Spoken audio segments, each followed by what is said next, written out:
Saudara, kemarin Hakim pada Pengadilan Negeri Jakarta Selatan telah memutuskan untuk menolak gugatan pra-peradilan Nadiem Makarim. Itu artinya kasus dugaan korupsi pengadaan laptop program digitalisasi pendidikan periode 2019 hingga 2022 yang melibatkan Nadiem Makarim sebagai salah satu tersangka akan tetap dilanjutkan penyidikannya oleh Kejaksaan Agung. Lalu pertanyaannya, apakah langkah selanjutnya yang akan ditempuh oleh Nadiem Makarim?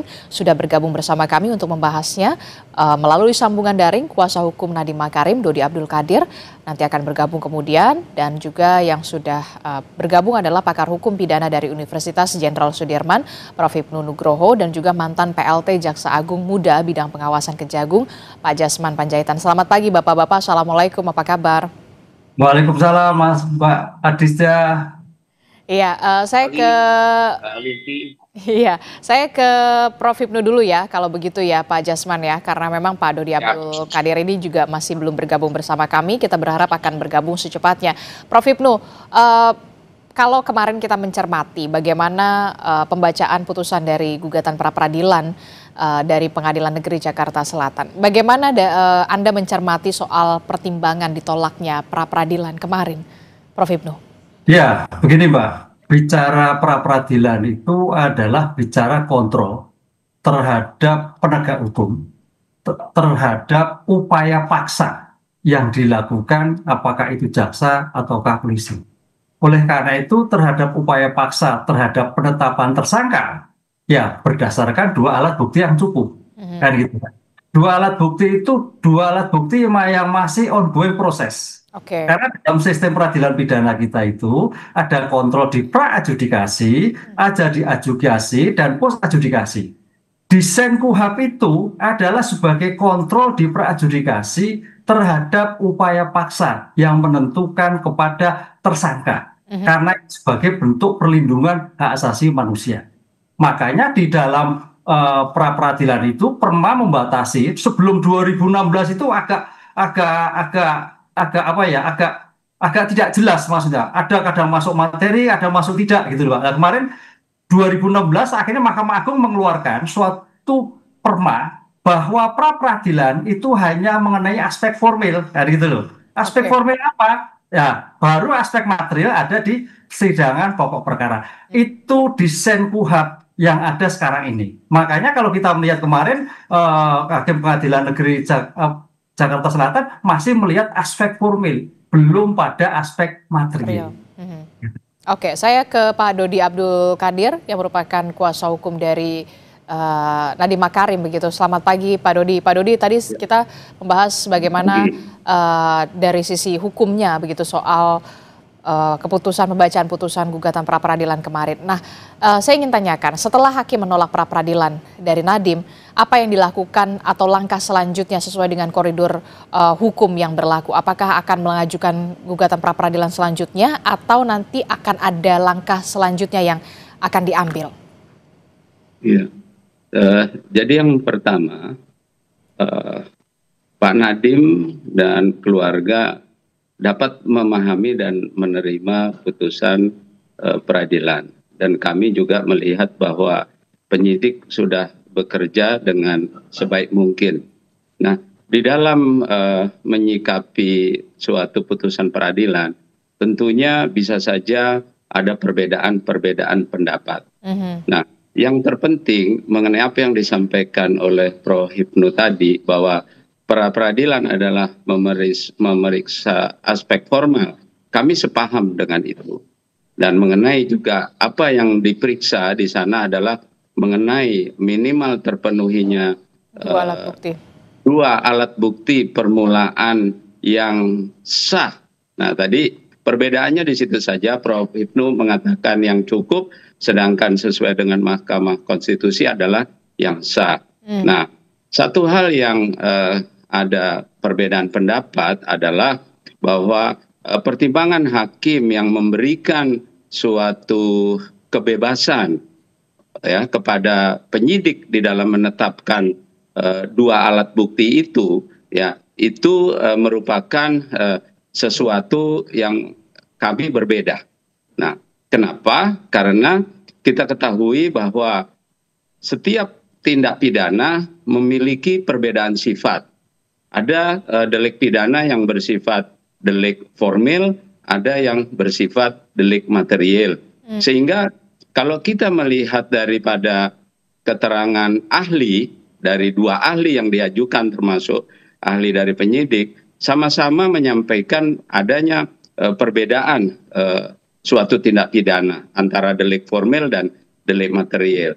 Dengan demikian maka secara formal juga untuk menilai alat bukti yang mana yang memenuhi dua alat bukti yang sah, ya bukan hanya cukup, tapi ada kata-kata yang sah.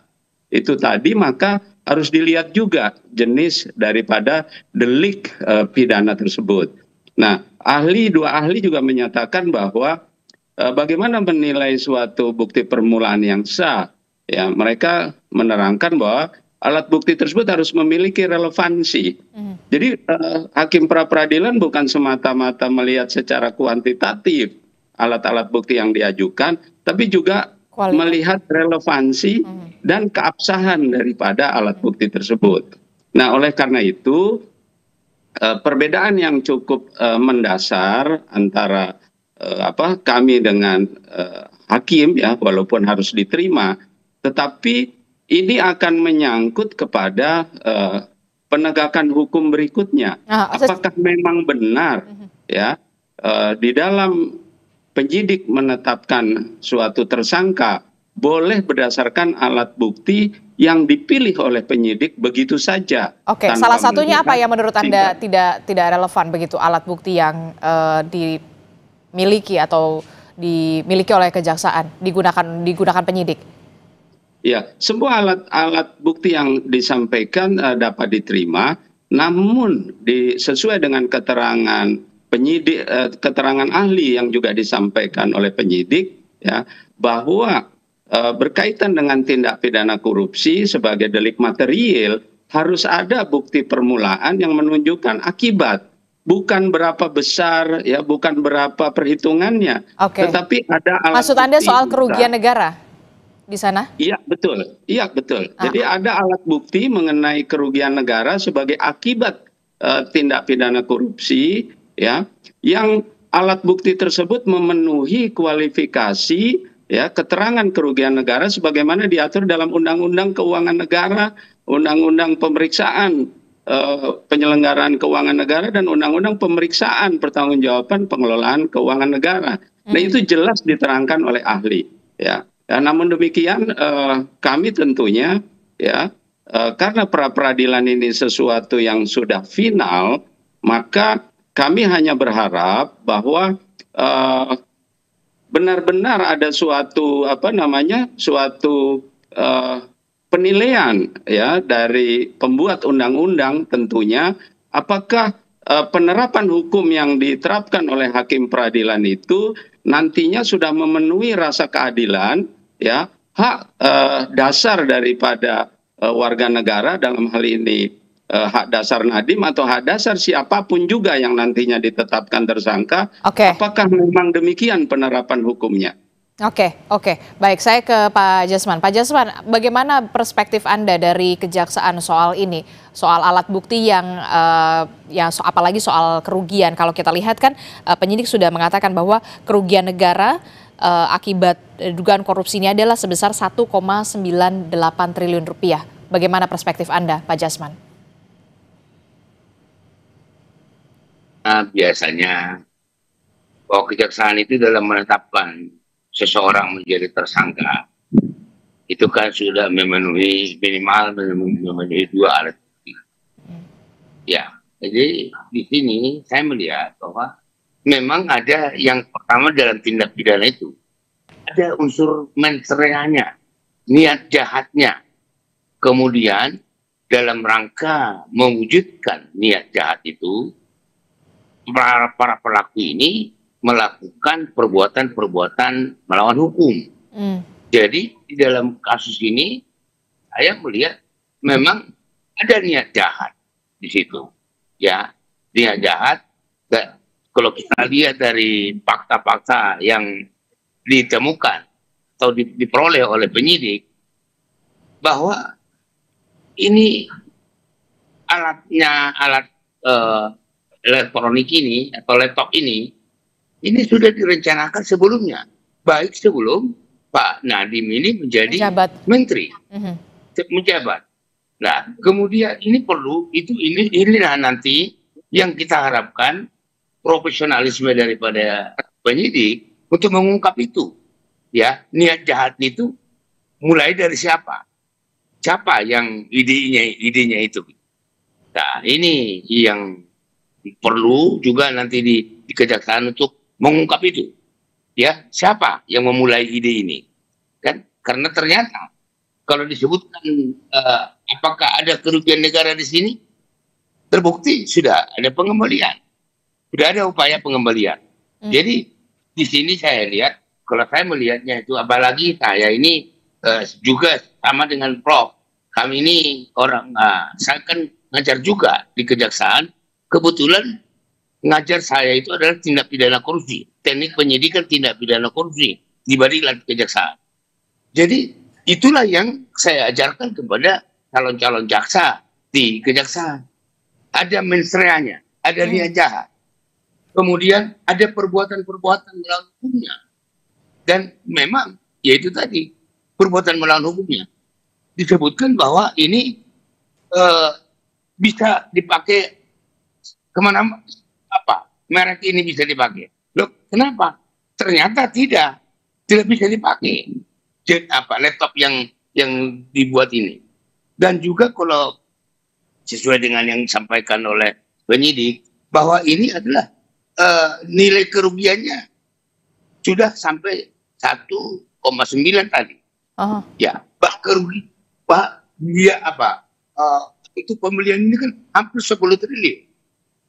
Dianggap merugikan keuangan negara 1,97 seperti Mbak Adisti tadi. Jadi artinya ini sudah diberikan hak sepenuhnya kepada tersangka untuk mengajukan pra peradilan.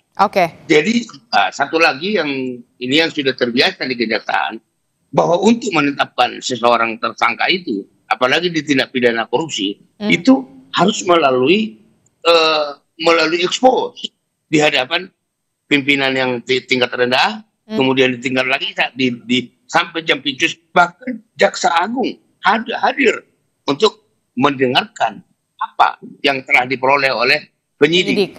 Sehingga untuk menentukan seseorang tersangka. Jadi saya kira ini kita sudah diberikan hak kepada tersangka untuk mengajukan pra peradilan, dan itulah yang kesimpulan hakim untuk menolak permohonan pra peradilan. Demikian ya, Mbak. Oke, baik. Saya mencoba kembali lagi ke Prof. Hipnu. Prof. Hipnu, tadi kalau dari sisinya Pak Jasman adalah ada unsur mens rea begitu, ada niat jahat di sana pada saat kemudian penyidik menemukan adanya grup begitu ya, grup percakapan yang bahkan sebelum dilantik seorang Menteri Nadiem Makarim untuk membahas rencana soal pengadaan laptop Chromebook begitu ya.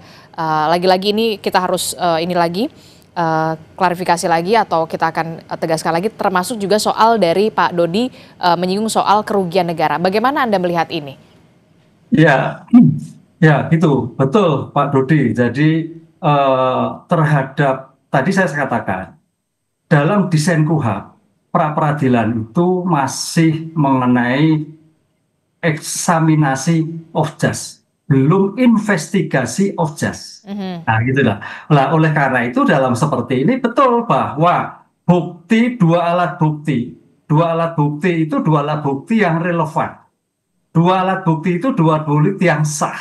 Karena justru konteks sah dan relevan itu adalah bahwa perolehan barang bukti itu adalah sepengetahuan penegak hukum yang lain. Kan itu. Dalam hal ini kalau upaya paksa berarti ada izin pengadilan negeri. Kalau KPK ada pemberitahuan dengan Dewas. Nah, ini jadi oleh karena itu dalam hal ini sebagai bukti permulaan itu masih ongoing proses. Jadi bukti ongoing proses yang masih berjalan. Termasuk kerugian pun juga masih berjalan. Jadi belum final. Inilah yang membedakan bahwa di dalam desain KUHP di pra-adjudikasi dan diadjudikasi. Kalau diadjudikasi tadi misalkan terkait dengan mens rea Pak Jasman, itu masuk di adjudikasi. Tergantung jumlah kerugian yang besar itu termasuk diadjudikasi. Lah, dengan demikian dalam suatu pembuktian permulaan, kata kuncinya adalah bukti permulaan. Bukti permulaan ini bukti yang masih berproses, bukti masih tapi bernilai, tapi berjumlah dengan bukti yang ada, tapi juga dilakukan dengan bukti yang sah, dengan perlindungan asasi manusia, gitu Pak. Nah, ini yang sebagai kontrol, karena ini suatu sebetulnya kalau kita lihat konsep pra-peradilan suatu yang baru, karena kalau kita lihat dulu itu kan meletakkan orang itu dengan sistem inquisitur sebagai objek. Nah sekarang betul-betul meletakkan sebagai subjek hukum gitu Pak. Ini pra-peradilan. Makanya di dalam RKUHP ke depan dari berbagai teman-teman penasihat hukum, cobalah pra-peradilan ini ada suatu perbaikan kembali. Perbaikan kembali apa? Tentang waktu, tentang nilai. Nah, dalam hal sekarang ini suatu perubahan yang luar biasa dari HR ke KUHP itu sudah luar biasa. Oleh karena itu kalau kita kembalikan pada konsep yang sekarang, perma yang menyatakan sebagai bukti formil,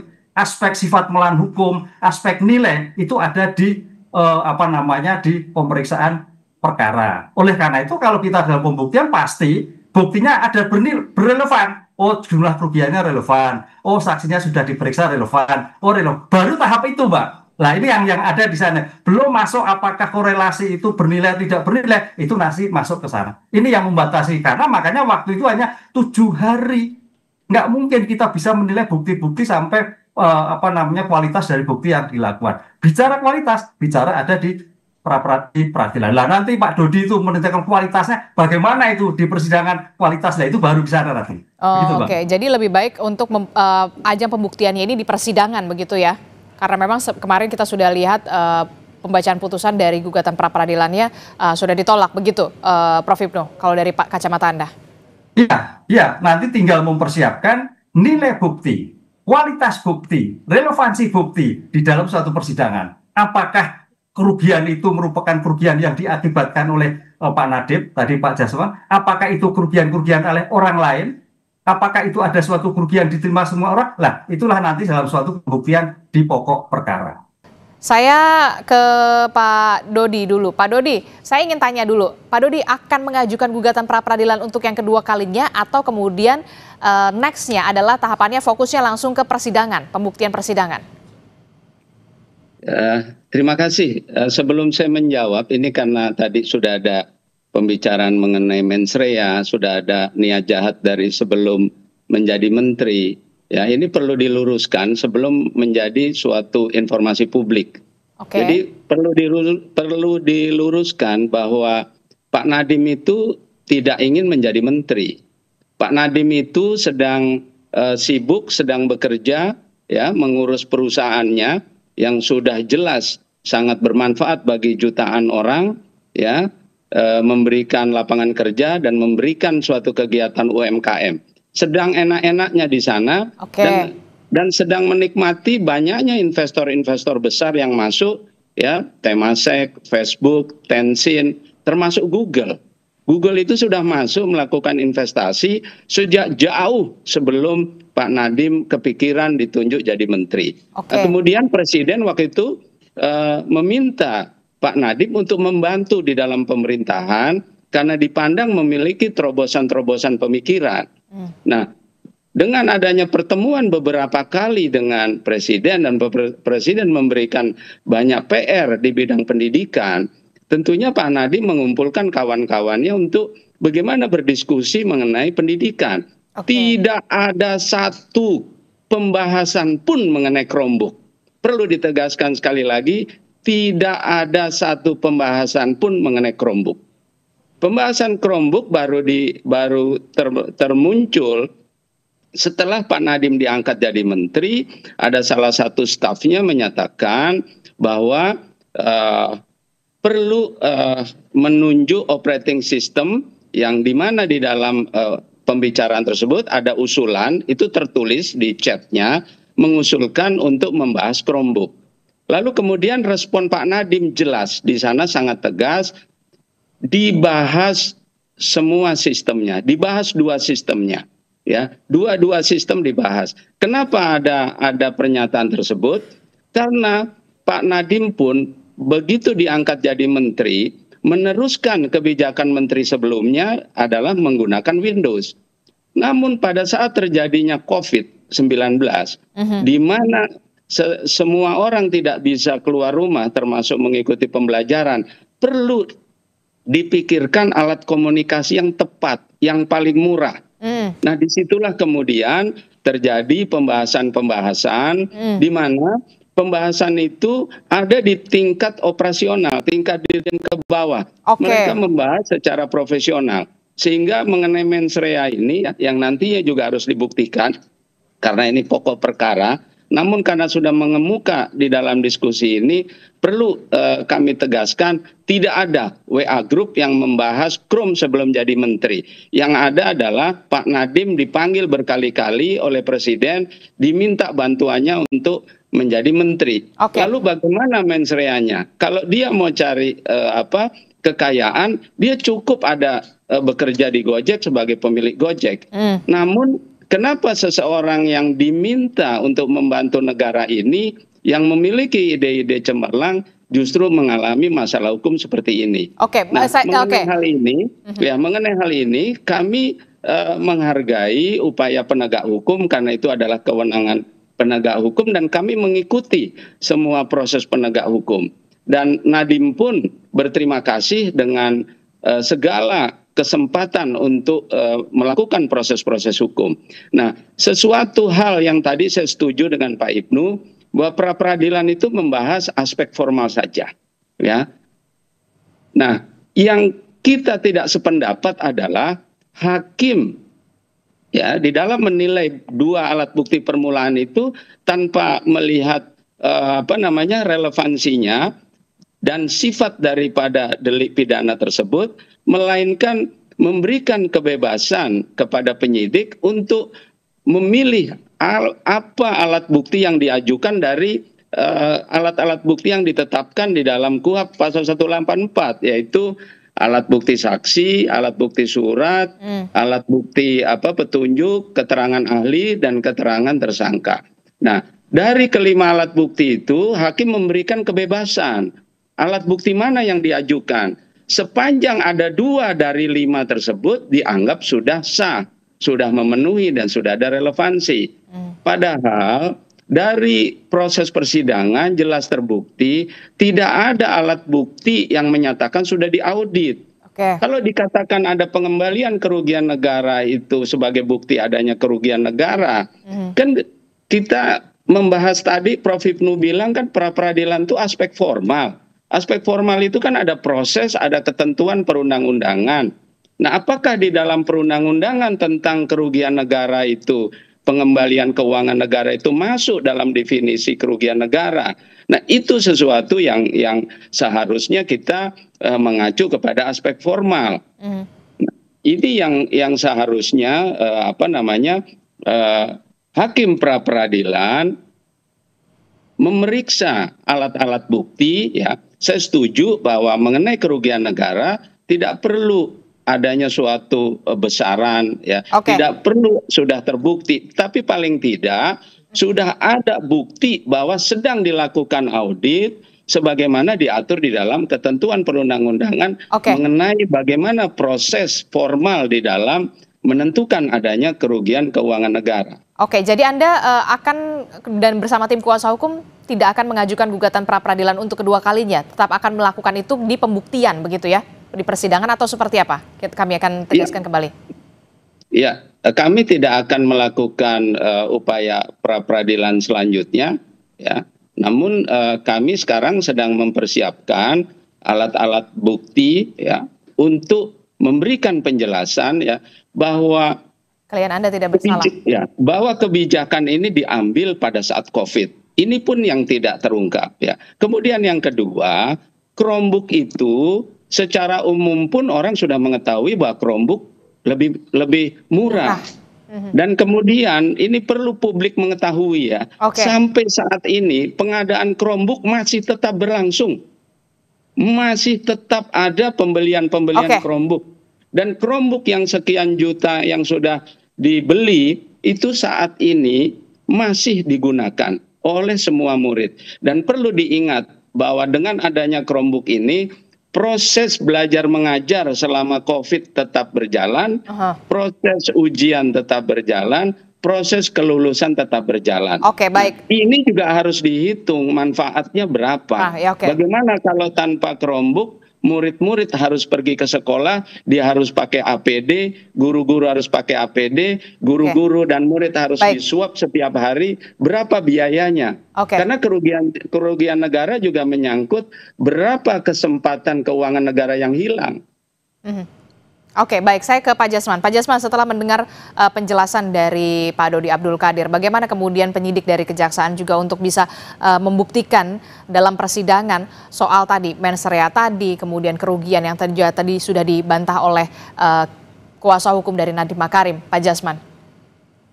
Ya, seperti yang tadi saya katakan, sebenarnya sebelum dinyatakan tersangka, itu penyidik sudah berkeyakinan telah terjadi tindak pidana korupsi.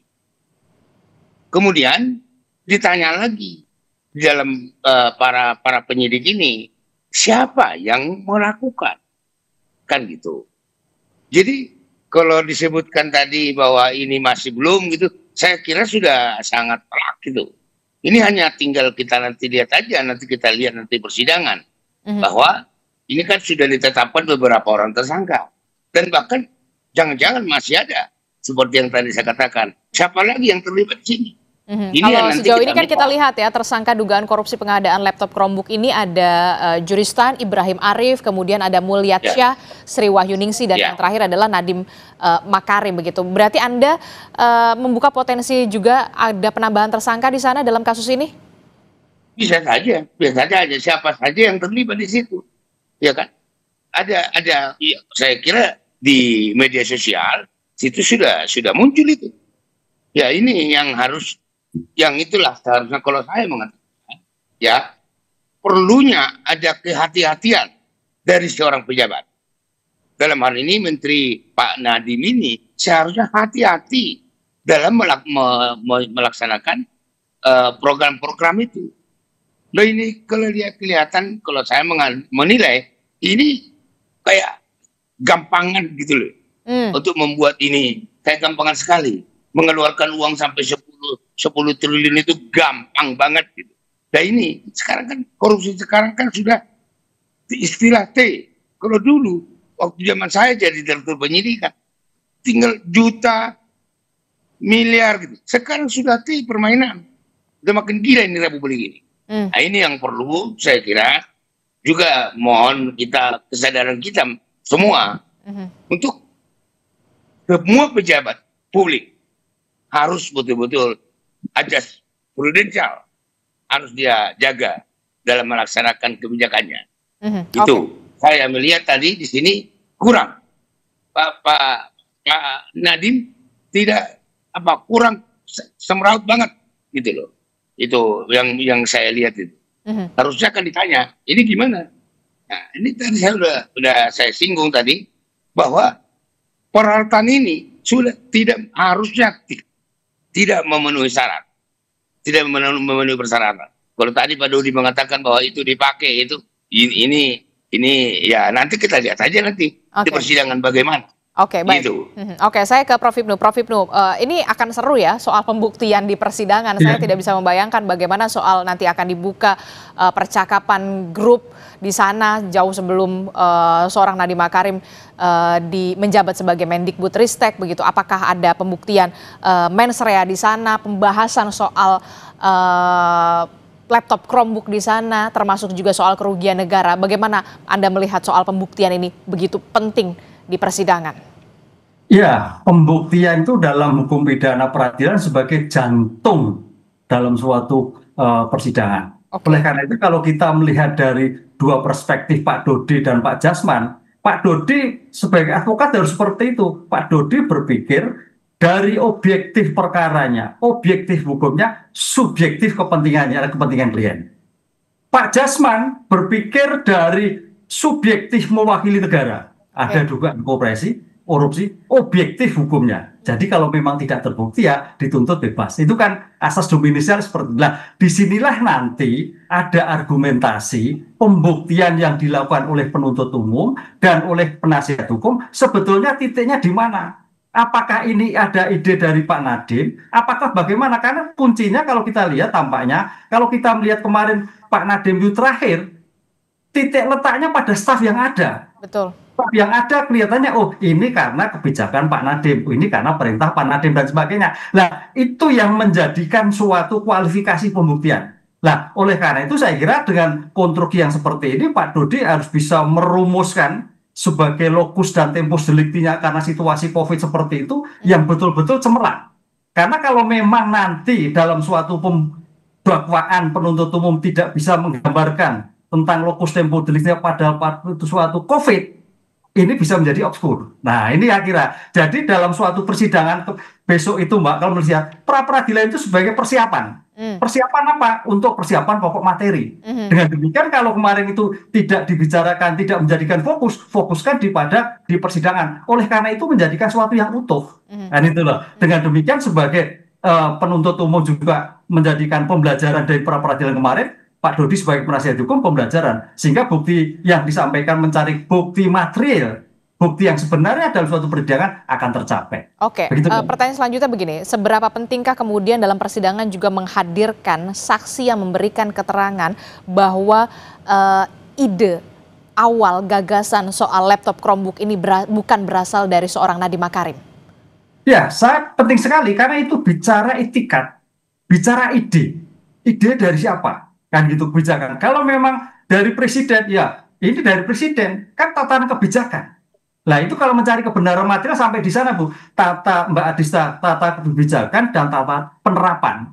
Kebijakan sih mungkin nggak salah, tapi penerapannya salah. Nah itu yang terjadi permasalahan sekarang seperti ini. Nah dengan demikian dalam mencari kebenaran material, hakim wajib memanggil semua saksi yang diinginkan, baik oleh penuntut umum maupun oleh penasihat hukum dalam rangka mencari suatu pembuktian material. Itu sudah ditegaskan dalam putusan Mahkamah Konstitusi, semua keinginan penuntut umum dan penasihat hukum terhadap saksi yang diinginkan wajib dihadirkan dalam rangka mencari kebenaran material. Oke. Termasuk bagaimana Pak Dodi Abdul Qadir untuk mempersiapkan ini semua terakhir? Yang meyakinkan di persidangan pembuktian bahwa memang klien Anda atau klien Anda bukanlah orang yang memiliki ide inisiator pertama pengadaan kebijakan laptop Chromebook ini. Ya, tentunya alat-alat bukti tersebut sudah jelas karena itu suatu percakapan tertulis, jadi sudah jelas sekali. Audio kita terputus, Prof. Pak Dodi, maaf. Baik. Oke, silakan. Baik.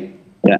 Jadi sudah jelas sekali bahwa ide tersebut bukan berasal dari Nadiem dan Nadiem tapi berasal dari ada permintaan dari staf yang mengusulkan. Siapakah untuk itu? Melakukan, ya tentunya karena ini merupakan satu masih di dalam perkara, tentunya kami menghormati penyidikan yang dilakukan oleh penyidik, maka pada saatnya nanti tentunya itu akan terungkap. Tapi karena tadi Pak Jasman sudah menyinggung mengenai mens rea agar publik tidak tersesatkan, maka perlu dijelaskan sekali lagi, diingatkan sekali lagi bahwa Pak Nadiem tidak ada mens rea sedikit pun, dan perlu diketahui bahwa kekayaan Pak Nadiem dari saat mulai menjabat sebagai menteri, setelah berhenti menjabat itu malah berkurang. Jadi ini kekayaan malah berkurang dan tidak ada alat bukti satupun ya yang disampaikan di dalam pra-peradilan bahwa telah terdapat keuntungan dari Pak Nadiem, uang dari yang diterima oleh Pak Nadiem tidak ada sama sekali. Nah, oleh karena itu sekali lagi di dalam proses penegakan hukum ya tidak terlepas daripada due process of law. Ini yang perlu dikawal bersama-sama agar tidak terjadi ya pemaksaan-pemaksaan, penyimpangan-penyimpangan yang terjadi di dalam proses pembuktian. Kejaksaan penyidik sudah sangat transparan, sangat tepat seperti yang disampaikan oleh Pak Jasman, melakukan proses-proses penyidikan.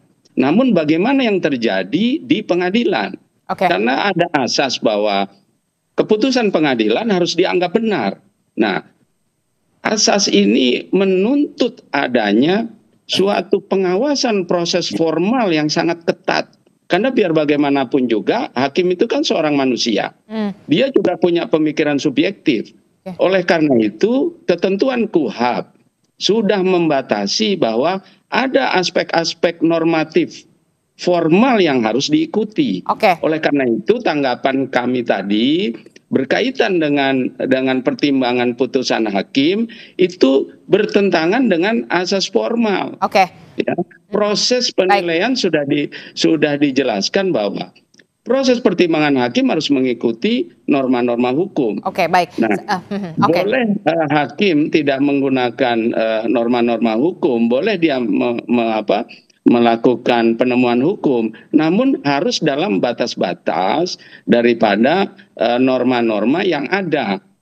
Saya ke Pak Jasman. Pak Jasman, singkat saja. Tadi disebutkan bahwa memang ide ini bukan berasal dari Nadiem Makarim, melainkan dari stafnya, begitu. Bagaimana persiapan yang dilakukan oleh terakhir penyidik kejaksaan untuk meyakinkan bahwa di dalam pembuktian persidangan nanti? Singkat saja. Baik, makasih. Jadi, kalaupun itu datangnya bukan, idenya itu bukan dari Pak Nadiem, seharusnya Pak Nadiem itu selaku menteri, ya, mengambil kebijakan publiknya itu harusnya menghentikan, jangan melanjutkan. Ternyata dilanjutkan oleh Pak Nadiem. Padahal banyak kekeliruan. Kenapa diteruskan? Kan gitu. Itu masalahnya di situ. Jadi kalau Pak Dodi tadi mengatakan idenya itu bukan dari Pak Nadiem, oke. Tapi kenapa tidak dihentikan? Kan gitu tadi yang saya katakan tadi. Seorang pejabat publik setingkat menteri seperti itu harusnya mempunyai menerapkan ajas kehati-hatian. Nah, ini yang sangat kurang saya lihat yang tidak dilakukan oleh Pak Nadiem. Gitu ya. Baik. Kita sudah melihat bagaimana kemarin pra peradilan ditolak, status tersangka Nadiem sah, begitu ya. Singkat saja, Prof. Apa yang ingin Anda sampaikan dari kasus ini? Singkat. Ya, karena kasus ini adalah menyangkut kebijakan publik dan menyangkut pejabat menteri, tampaknya memang seperti Pak Jas mengatakan, tingkat sebagai antisipasi, kontrol, pengawasan, menolak, menghendaki dan sebagainya itu sangat minimal sekali. Oleh karena itu betul tadi idenya betul, tapi bagaimana apakah ada kontrol, ada pengawasan, ada penolak, ada hati-hati, ada perintah dan sebagainya. Itu yang terjadi karena dalam setiap kejahatan tampaknya itu yang terlewatkan. Itu yang terlewatkan. Apalagi kalau melihat Pak Nadiem ini tampaknya ada mungkin relasi kuasa, itu yang harus kita lihat, Mas Dodi. Saya tahu persis, saya orang perguruan tinggi, kadang-kadang Pak Menteri ini juga tampaknya ada relasi kuasa sehingga dalam kebijakannya banyak yang berubah-ubah. Lain mudah-mudahan juga mungkin seperti itu. Lah kalau seperti itu sebagai peluang Pak Dodi untuk melihat suatu pembelaan-pembelaan ke depan. Gitu, baik. Terima kasih. Kita lihat nanti bagaimana pra peradilan ditolak, status tersangka Nadiem sah. Kita akan tunggu bagaimana proses pembuktiannya di pengadilan. Terima kasih Prof. Hipnu telah bergabung bersama kami. Pak Jasman terima kasih, dan juga Pak Dodi Abdul Qadir juga terima kasih sudah bergabung bersama kami di Sampai Indonesia Pagi. Sehat selalu Bapak-bapak. Assalamualaikum, selamat pagi. Waalaikumsalam, terima kasih.